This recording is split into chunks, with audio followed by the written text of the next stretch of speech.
Today we are very happy to introduce this amazing couple, Danish and Roshali, the first solo couple who are going to connect India and Sri Lanka. They're going to swim on the Ramasetu line, a salute to our shared history and tradition. And as a healthcare brand, for us, this also means endorsing them for the wellness part of it, for the healthcare part of it, and as a hospital that is chosen by patients from Sri Lanka, we thought this is important that we are with them in this spirit of perseverance, wishing them success. And with that, we'll let them speak and share their excitement of connecting these countries, crossing the Indian Ocean. Over to you guys. Where we said that we don't want this feeling again of being helpless in water, and that has sort of escalated into this. We never really meant to do this. It was meant to be, okay, we'll do one lap non-stop.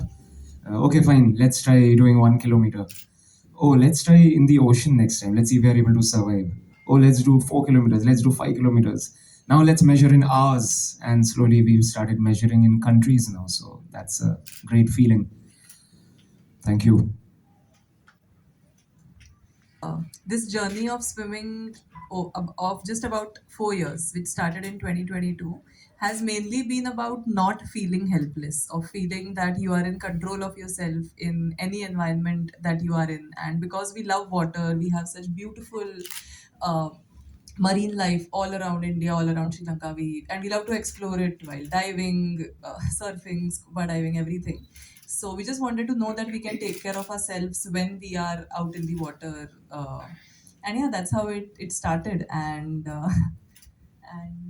yeah, the swim is slated for 6th May 2026, 6 days from now.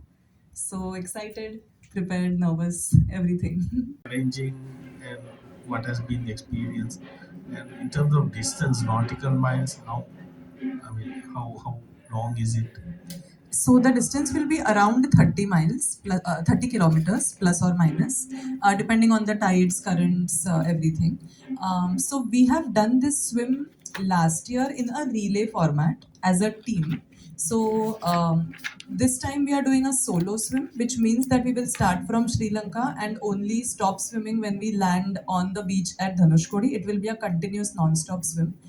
Last year we had done a relay swim in which I will swim for an hour, then he swims for an hour, then somebody else swims for an hour. So the effort and the load is much lesser. But yeah, we had covered that entire distance as a practice for this year, 1 year back. How long did the team even take? How long did it take for the team? It took us 9 hours last year. So you'll be swimming non-stop, is it? Yeah, this now we'll be swimming non-stop without any breaks. Has anyone else done a 30-kilometer distance? Yeah. So basically, we are the first ever couple to do this swim from Sri Lanka to India. Yeah. Yeah, in terms of distance, that's fine. In terms Uh, of distance, is that sort of for a swimmer? Is that a sort of Oh, yeah. I mean, in terms of such swims, there you can do such swims in different parts of the world. Or yeah, all over the world. There are different swims from connecting like England to France, Spain to Morocco. Yeah, there are swims in New Zealand. There is swim a Catalina swim which is in USA. So there are such swims all over the world. So this also, I think, swimming in the western part of the world is kind of a common thing. You know, many have done the English Channel and all that, but when it comes to South Asia, we have not heard about much of this, and even the relay swimming that they did. But when I look at this, a husband and wife doing this, what we look at is this is what we should endorse. So this is a message to the family. This is to inspire the youth. This is to follow healthier life. Like personally for me, I've sent my children for swimming classes. So I know I'm interested to learn swimming at this age. So whenever we look at creating a healthier habit, these are the things that should inspire. And normally for a hospital group like us, we engage in clinical activities. And I would think possibly this is the first time an Indian healthcare brand, and as the largest private sector Indian hospital, we thought this we should promote, we should support, and for all you know, the next time we do this, we might have Indian and Sri Lankan swimmers doing this together, and that is how we take this forward. Let it inspire the youth. Let it cherish and treasure the shared history of our nations. Thank you. You two going to face? And also, can you have some background? I mean, you said 4 years ago, but that must be your as a couple, but you must have been swimming from younger days, I guess. Yeah, so I'll answer your first question. This is our biggest swim yet, and 4 years ago we started to swim from zero. Like the first dip in the pool, the first stroke that we started learning. It was kind of a New Year resolution in January 2022 that we started, and haven't stopped.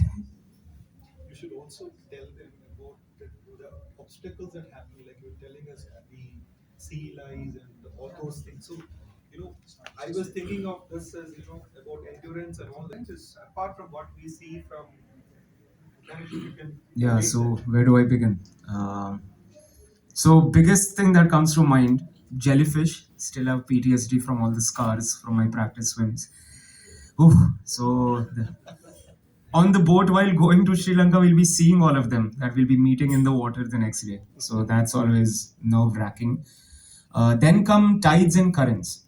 Tides are a little bit more predictable, but currents is more of the local topology and how you can get trapped in sometimes eddy currents, whirlpools, and small stuff. That's more unpredictable. Sometimes we might be stuck at one place for 2 hours, and like a treadmill, we have to just keep going so that we don't get pushed back. Then there are winds. If the winds are against tides, we receive something called chop, where it becomes difficult to breathe. Every breath is a gamble. When you look up, you might just be met with a mouthful of seawater rather than oxygen. But yeah, this is part and parcel of life, I would say. It's like surrender to the elements. Teaches you humility as well. Nothing, not much is in your control except yourself, and you just have to keep going despite everything. My son had a question. What about sharks? Yeah, oh yeah, and all of Instagram as well. What about sharks?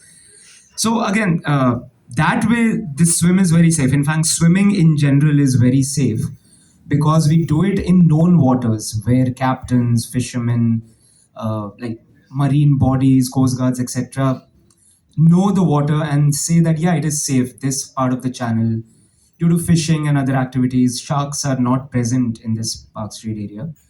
So we see dolphins sometimes, so that's cool. That's fun. And actually, sharks get a very bad rep. They are very timid. They don't really attack, especially in this Indian Ocean area. Yeah, great whites, bull sharks, and all in the Atlantic, sure. But sharks are not the big threat. Jellyfish are much more dangerous. If anyone's planning to start open water swimming, shark is never going to be a concern. Do you, during that time, like that may be a time when you're facing so many challenges, as a couple, how do you cope with each other?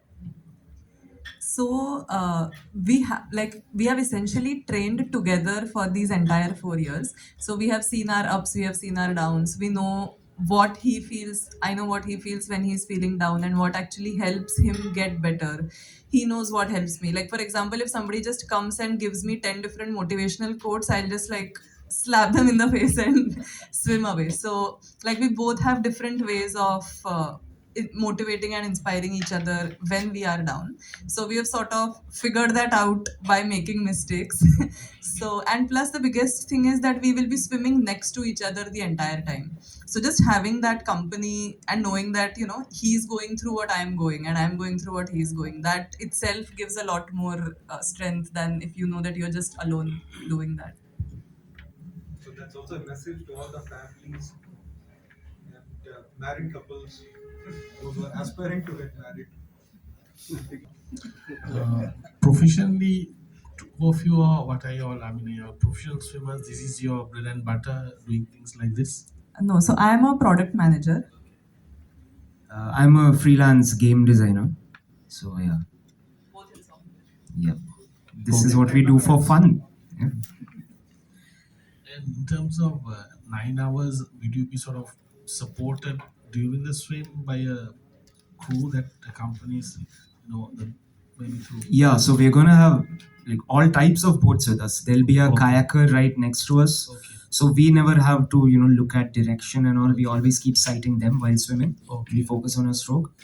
And there'll be a medium boat where our coach will be watching over us and keeping an eye that, is our stroke rate dropping? Are we feeling fine? They might sort of prod us. And they also carry our feeds. Okay. So every 45 minutes to 1 hour, still in the water, On the boat. they throw us a fishing line and then we kick and we grab, we lay on our back and we have our feed, Okay. which is usually like a liquid plus one solid treat Okay. every hour. And there is a big boat, the main mothership, Okay. which is where all our luggage and everything that will take us to Talaimanar, where we'll start from, and that will show the way the entire way. So this is Back to from Dhanushkodi. Colombo to Thaleman, Colombo to in No, Talaimanar to Dhanushkodi. Thaleman. What's the one memory you can share with us from your swim? Maybe a jellyfish memory always. No, there is a memory from before the swim. We got married in 2021, and on our honeymoon we went to Maldives. And that time we did not know how to swim. It was October 2021, and we were doing water sports like jet skiing, stand-up paddle boarding, and everything. And the instructor asked us, "Do you want a life jacket?" And then I was like, "Obviously, I mean, how stupid question! Like, how can you go into deep waters without a life jacket?" And then just in that moment we saw two very young European kids, like maybe 10, 12 teenagers. They were jumping off a pier much farther ahead of us in deeper waters, and they were snorkeling, free diving. And in that moment I felt like how empowering would it be, to just jump in any water anywhere and know that you can just take care of yourself and enjoy in the waters when we were struggling to like wear a life jacket even in the shallower waters. So I think that memory comes to me when I am swimming in the middle of ocean, in the middle of two countries, of how far we have come in these 4 years, and that is a very empowering feeling. That's also, that's also the message that we are trying to sort of say that, we are not professional swimmers. We didn't start from childhood. We've not been trained.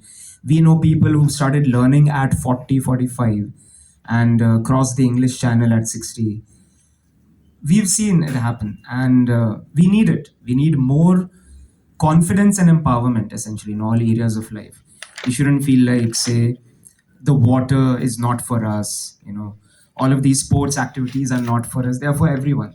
And it happens when we hit 50, 60 that, yeah, done. Now is the time to rest and relax. Not necessarily. You can have fun, you can do whatever you want at whatever age, and you can start at whatever age. Visit. So we have come here for a layover, but never in the country. So until the 6th you'll be here, and then what's the kind of preparation from now onwards? So we will be going to Rameshwaram now. We'll be staying and practicing in Rameshwaram, in the waters near Rameshwaram. On 5th, we will be boarding a boat with which we will go to Thalaimanar. That will be the boat which will accompany us during our swim, for the navigation, for our food and everything. And on 6th morning, 4 o'clock, we will start swimming from Thalaimanar, and we will end it at the Dhanushkodi beach.